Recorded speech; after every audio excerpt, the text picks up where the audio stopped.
Well, I think we need to keep the pressure on for them in order for the country to heal. Yes. There has to be an accountability on their end. It's great to finally meet you, Michelle. Really nice to meet you, Tamara. Thank you for everything you've done. Yeah, and thank you for everything that you've done and continue to do. I really appreciate now that you've moved on from being a member of Parliament that you have a little more freedom to be a little bit more vocal. So we were just discussing, Andrew Lawton got up in the House of Commons the other day and addressed the Federal Court of Appeal ruling upholding Justice Mosley's appeal. And you saw Stephen McKinnon's reaction. And what were your thoughts on that? Woo, Tamara, it was a lot. It was a lot of emotion. So, Steve McKinnon is a Liberal House leader, and I can't believe how you've been doing this all day with this behind you. You are a focus lady. There's like talking going on behind us. Okay, so in a nutshell, what I'm so upset about and what's so shocking, and you lived this, so I just was on the ground experiencing it. But every day when I walked through those streets and I saw the families and people who just wanted to go to work, right? So Andrew Lawton stood up in the House of Commons, to your point. He said, will you accept the Federal Courts of Appeal that it was illegal what you did. Invoking the Emergencies Act was illegal. And Steve McKinnon, the Liberal House leader, literally doubled down. He literally doubled down. His repeated endorsement of the occupation of this downtown, of the disturbance and unbelievable annoyance that this created for residents of downtown Ottawa, and of the fact that it was an unlawful demonstration. Divided the country even further, dismissed the people who left their jobs, their families, to advocate to go to work. And the pushback I have for this, you already know this. Yes. But the anger inside of me is, why were the people there in the first place? Mm-hmm. Why did an occupation happen?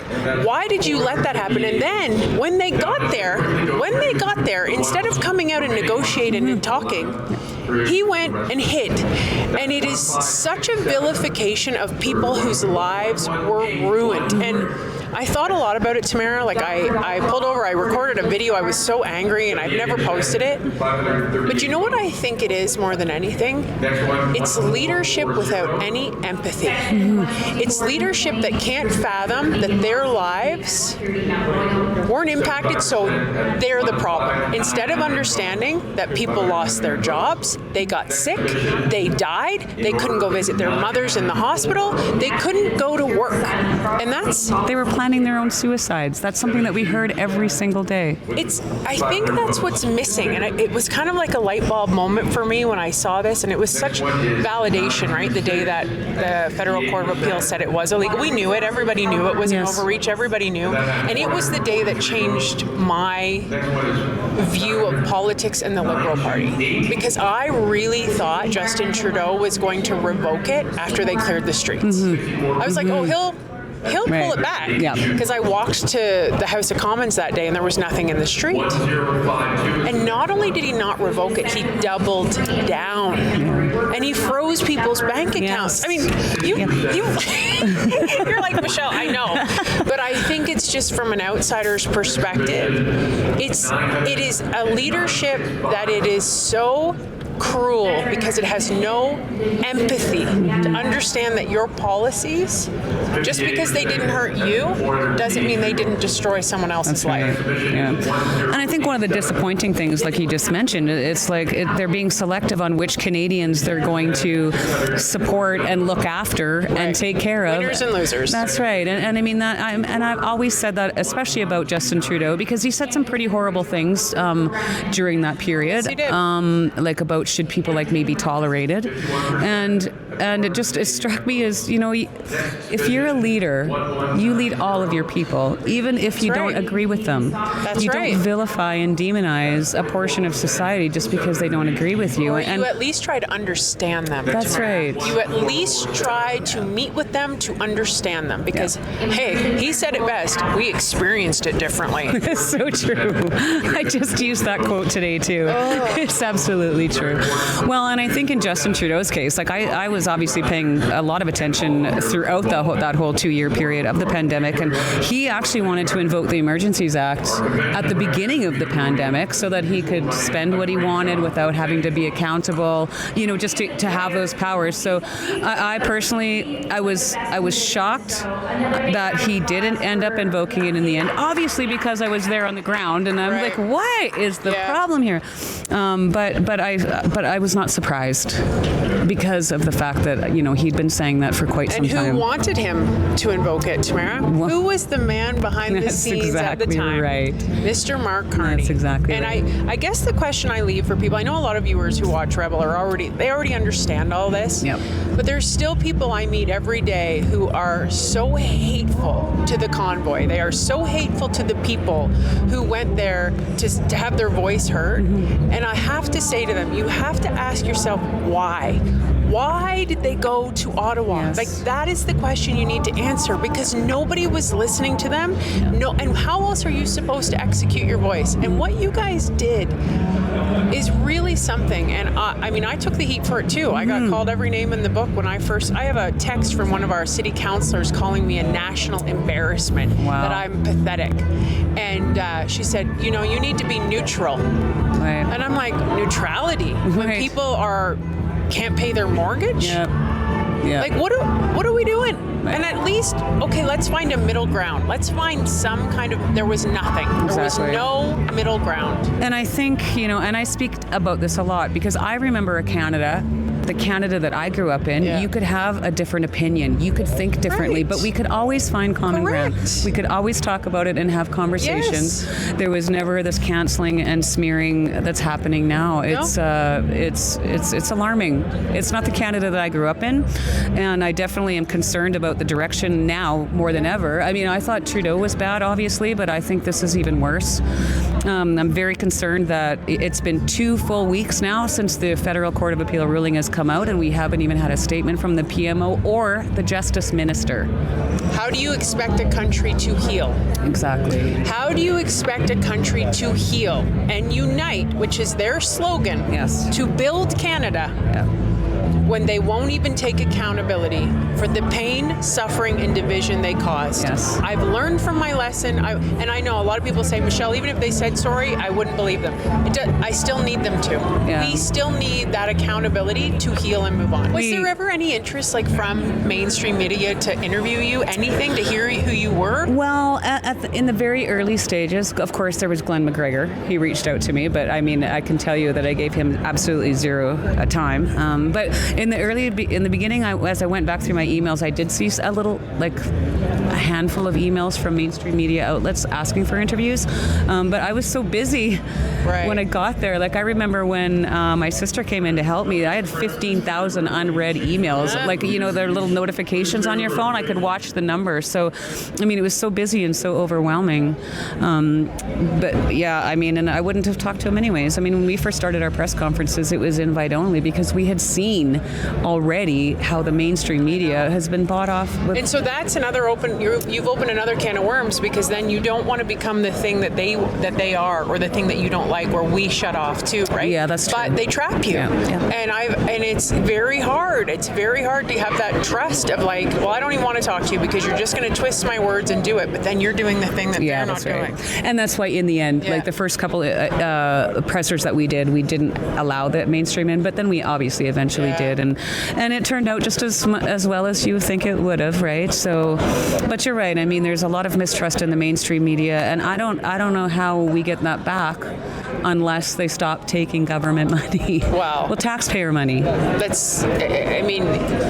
It's just a huge conflict of interest. Yes, it is. It's a huge conflict of interest, and there's no acceptance to pushback, right? And that's what the media is supposed to do. It's supposed to hold the government to account, and a lot of people, I just feel so frustrated because I see the people who are you trust the media. Grandma trusts the media. Well, the TV said so. Right. The TV said so. Yep, that's right. Yep. And the TV's telling you not the whole story, Grandma. Yep. In fact, they're only telling you one version, and it's advocacy. It's not even news. Yeah, exactly. It's definitely a problem. And I grew up in communities in southern Saskatchewan where the CBC was the only channel that we had. Right. And it was great. It was great. It was yes. great. Yeah.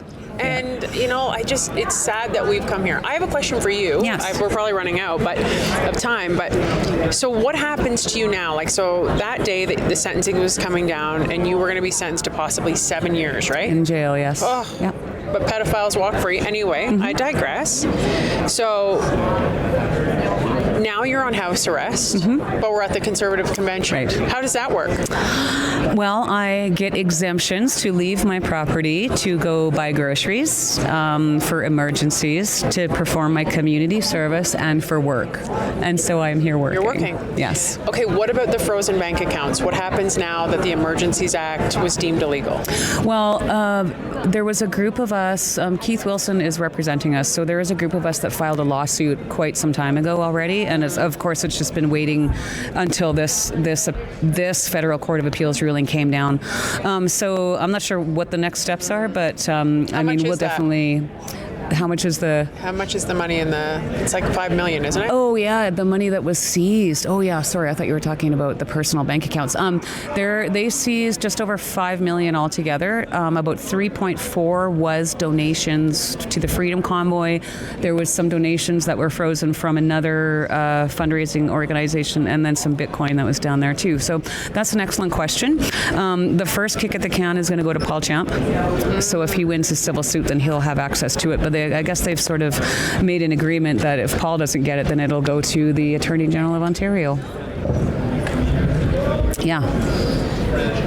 I'm sure that donators really wanted their money to go to that. Yeah, exactly.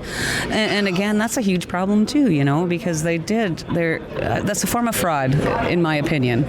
I mean, they have to ensure. Well, when I donate to a charity or whatever I choose to donate my money to, I'm doing it based on what I expect that charity or said organization to do with that money they say they're going to do. That's right, exactly. So yeah, it's going to be really interesting to see how that all plays out. I mean, obviously with this ruling, they basically seized that money under the guise that people were contributing to supporting domestic terrorism. And so obviously with this Federal Court of Appeals ruling, that isn't true. And so, yeah, it's going to be really interesting to see what happens to that. Okay, last thing, because I want to share this on my page, and this I turned. Can you tell I used to interview people, Tamara? I just turned it. You did great. Yes, you're awesome. Thank you. You just took the pressure off. What message would you have to somebody out there that still is like, you ruined Ottawa's life. You are terrible. You were an occupation. You were violating the law. And I asked Chris the same question. What would you say to those people? Well, I can't say that's not something I've thought a lot about. I mean, I would just like to have a conversation with them and without all the bitterness and the anger, because I think we can always find common ground. But that said, and my lawyer said it right after court. I mean, I am not remorseful, and I will never apologize, because for me to apologize would be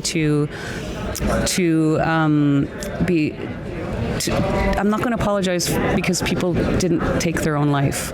I'm not going to apologize because people got their jobs back. I'm not going to apologize because they got to go kiss their grandma goodbye in the nursing home. I mean, so who do I apologize to? And that's what I asked my lawyer. Do I apologize to the people who are upset by horn honking, or do I apologize to the people we literally saved their life? Right. How do you I think you're exactly right, and I think my pushback to all of that is to understand it, is to ask the question why it had to happen in the first place. Yeah. I think that has to be the undercurrent for people to understand. Yes, they came into the city, and yes, they disrupted it, but why? Mm-hmm. Mm-hmm. And once you understand the why, and that it could have been dissolved. Yeah. It could have been. We were just asking for a conversation. I mean, again, look at me. I'm not scary. We just You're wanted not really that scary We just wanted to say, look, there's another side, and this is really affecting people. And let's have a conversation and see if we can figure something out so that this can end. I mean, remember at that time, other countries were easing all their restrictions, right. and Justin Trudeau was doubling down. So yeah, I mean, it's going to be a really interesting few months to see how this all plays out, I think.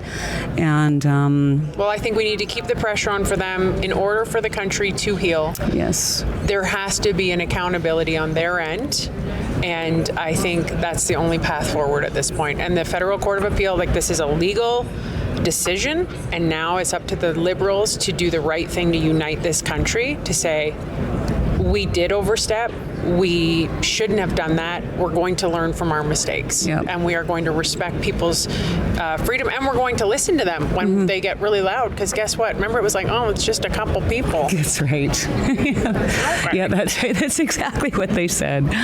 Well, what's the saying go? First they laugh at you, then they ignore you, whatever. And that's really exactly what we saw happening. And I mean, I guess for me, this isn't about me, but I guess for me personally, it was just disappointing because I was raised to believe that these institutions in Canada were there to protect people like me. That's right. And they were there to give people like me a voice and to keep us safe and secure. And what I've experienced, obviously, is quite the opposite. And not just me, but other people that I see. I mean, there's a lot of people that are concerned about what's going on in Canada. And one of the biggest frustrations that I hear is they just don't know what to do. You know, and again, I mean, even during that time, people ask, why did you go to Ottawa? Well, they were rallying at the legislature. There was protests happening all across the country, and they were being completely ignored. So then we had to take it to the nation's capital. My nation's capital, too, by the way. My Parliament Hill, too, by the way. And all the Canadians that were down there. And I'll tell you, after watching the protests in 2021 with the First Nations and the railways, and to listen to Justin Trudeau constantly, where there was actual criminal activity happening, vandalism, arson, and to hear him constantly saying, well, we need to maintain dialogue, we need to have dialogue, we got to keep talking, absolutely zero charges laid. So we expected a marco you know, you never got one. Something. The people need to know that. Yeah, that's right. They never got it. Yeah. He never came out of his cottage. Yeah. Marco Mendicino lied. Yes. I sat in there, I saw it, I walked it, and what was portrayed was not the same thing, and they never, ever showed any leadership to dissolve that situation. And my MP, Glenn Motz, who I got to interview earlier today, was actively working behind the scenes to try to get somebody to talk to us, or just phone me. Glenn has the skills to do it. Yeah, he really does. Yeah. With his background in policing and investigations and all of that, they wouldn't budge. Yeah, absolutely. Tamara, it was really nice meeting you. Yeah, it was really nice to meet you too. When Chris mentioned he met you, I was so jealous. I should have, because I thought about going with him that day when that was still when I was free and could leave without a letter. And then he came back and he was just so excited he met you. And I was like, dang it, I should have went. He's a good guy. Yeah, he is a good guy. He's my best friend. He's a really good human, and you get it pretty quickly. Yeah. That he just wanted to help people. Yeah, that's right. And that's the piece that's missing, empathy. Yeah, exactly. You said it. That's full circle right from the start. You're right. Well, thank you so much for your time today. Thank you. It's again, pleasure to meet you, and I wish you all the best and whatever. I mean, I love what you're doing with your social media right now. I love your voice, and I'm a huge fan, so keep it up. Thank you. Tamara Lich with Rebel News here. Just to let you know, if you want to see more of our coverage on the Conservative Convention, you can go to rebelnews.com.